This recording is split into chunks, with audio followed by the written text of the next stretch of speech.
Is this zoomed out all the way? So I get asked all the time, what do you do? And sometimes it's really hard to explain. 90% of what I do at my job is sitting here in this office, typing away at a computer, making sure that the nonprofit I work for runs smoothly. So for some background, I work for a nonprofit named Minuteman Disaster Response, and we provide assistance in the immediate aftermath of a disaster. So that means after a tornado, flood, wildfire, hurricane.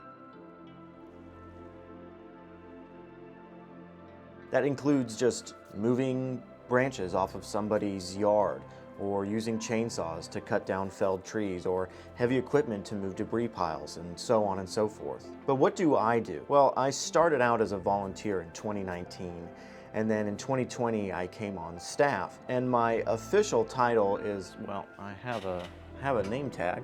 So my official title is the Director of Member Success, which is a little vague, so let me explain that. From the moment a individual signs up to become a volunteer to the moment that they actually deploy, as we call it, to a disaster, they live in my realm.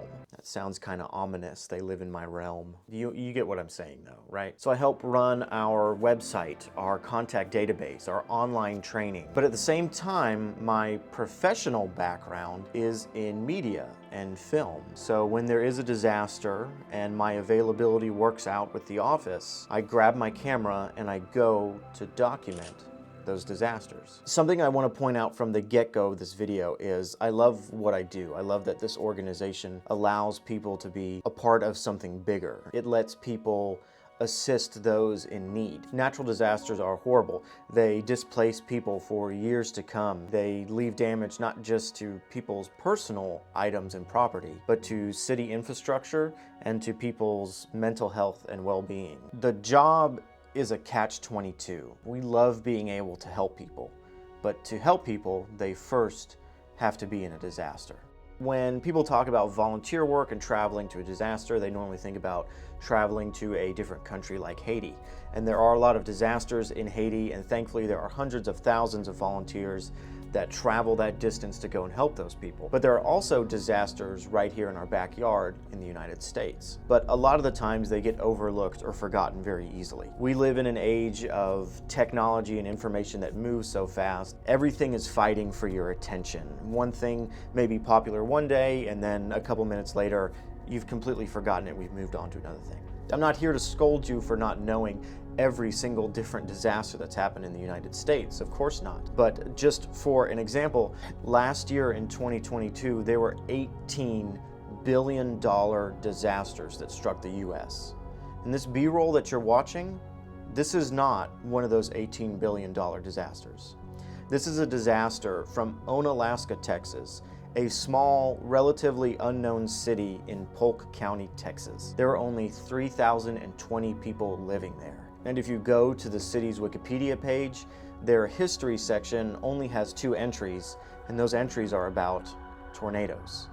There are places all across the United States, like Onalaska, small cities and towns that most people probably don't know about, and they're struck by tornadoes or floodings or different disasters they're not known about just because they're so small. I just want to shed some light to these areas that are hit by such horrible disasters, and we don't think about them that often. So if you're thinking about volunteering or assisting a nonprofit or a charitable fund that helps with disasters, but you're not really sure about traveling to another country, there are disasters everywhere within the states that need help.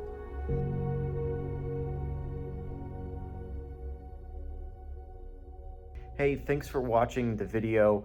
I'm normally not in front of the camera. Normally I'm just the guy behind the scenes, so being in front of the camera is a little weird. But again, thanks for watching this video. I'm going to be making a few more this weekend as I travel to Burlington, Vermont, that was recently hit with floodwaters, and there's a lot of damage out there.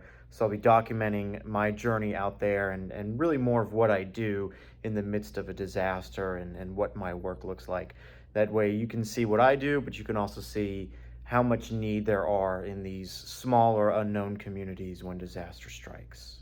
Thanks again for watching.